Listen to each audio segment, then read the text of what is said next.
On se retrouve toujours en direct de la préfecture de Savoie avec Brice Bernard. Les réactions par rapport à ces résultats qui ne vous sont pas forcément favorables sur le département? Écoutez, en 2022, on fait 30 000 voix. Aujourd'hui, je tiens à remercier les 90 000 électeurs qui se sont portés sur nos candidatures. Nous avons 4 candidats au deuxième tour. Je crois qu'aucun parti n'a 4 candidats aujourd'hui au deuxième tour en Savoie. Et aucun parti ne fait 3 fois plus en termes de voix. Donc c'est quand même une immense réussite à demi-teinte. Parce que quand on part sur une élection, nous souhaitons effectivement porter les espérances jusqu'au bout, c'est-à-dire être élus. Mais ce soir, c'est quand même une belle réussite en Savoie. Alors sur votre circonscription, Jean-François Coulombe vous a devancé. Qu'est-ce qui vous a manqué finalement? Parce que vous étiez plutôt bien parti d'après vous. Moi, je pense que c'est à demi-teinte encore une fois, puisque dans la ruralité, aujourd'hui, on porte l'espoir de milliers de Savoyards.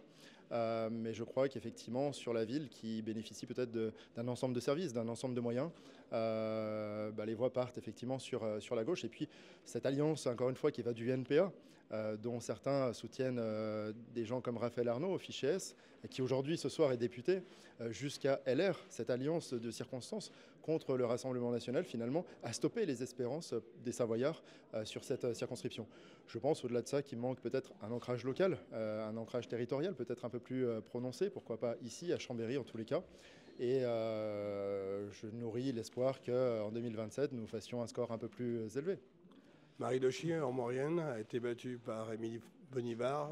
C'est pas une surprise finalement? Marie Dochy a été battue par Émilie Bonivard, mais aussi l'ensemble des étiquettes qui se sont portées sur la candidate LR macroniste. Je vois surtout que Marie Dochy était au deuxième tour cette fois-ci.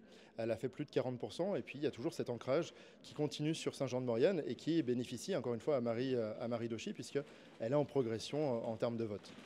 On finit avec la circonscription où Vincent Rolland est aussi vainqueur face à peut-être à une personne qui était peut-être un peu moins aiguisée au niveau politique. Écoutez, c'est sa première élection, on ne peut pas non plus tout lui demander tout de suite. Elle est conseillère municipale à Ugine, je regarde les scores à Ugine qui la portent, donc c'est que sa ville a confiance en elle.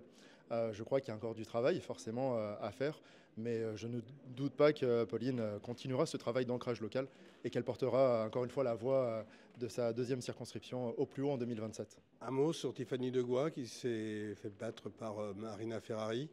C'est pareil, c'est cette alliance de circonstances de la gauche, de la droite, du centre, encore une fois au NPA.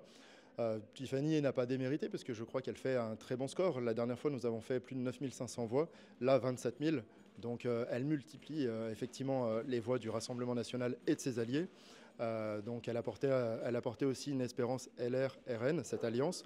On va discuter de la suite, de son travail, pourquoi pas à nos côtés, pour qu'on puisse battre Marina Ferrari la prochaine fois. Vous êtes le manager de la Savoie. Comment voyez-vous les choses pour les prochaines semaines? Écoutez, depuis les européennes, on a triplé le nombre d'adhésions. Nous sommes aujourd'hui quasiment à 900 adhérents sur la Savoie, ce qui est assez énorme, c'est historique, clairement. J'avais récupéré une fédération avec 150 adhérents, donc ça nous donne les possibilités aujourd'hui de l'ancrage territorial. Je regarde ce qui se passe pour les élections municipales. On sera présent dans différentes villes de la Savoie, et puis, si possible, dans les plus grandes, peut-être même dans la plus grande des villes de Savoie. Merci, Brice Bernard. Merci à vous.